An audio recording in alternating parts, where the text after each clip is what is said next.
where are my glasses? I just had them. Can't find them anywhere. Jannar, what's wrong? I'm desperately searching for my glasses. No idea where I left them.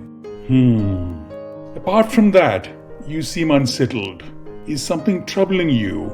Yes, I feel frustrated. I've ticked all the boxes in life, achieved everything I thought I wanted.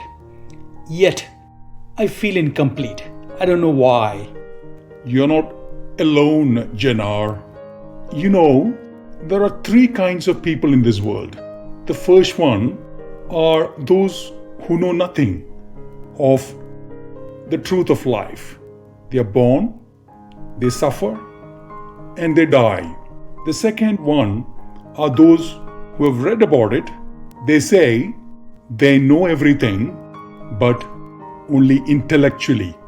Then the third one, there are those who realize it, live it, and usually says, I don't know, and they seek my guidance. They are the ones who flourish and live fully. Which one are you, Jannar? Which one am I? And what is this truth of life you're speaking about? The truth of life I shall share with you when you are ready for it. But first, Jannar, the glasses you've been searching for are on your nose.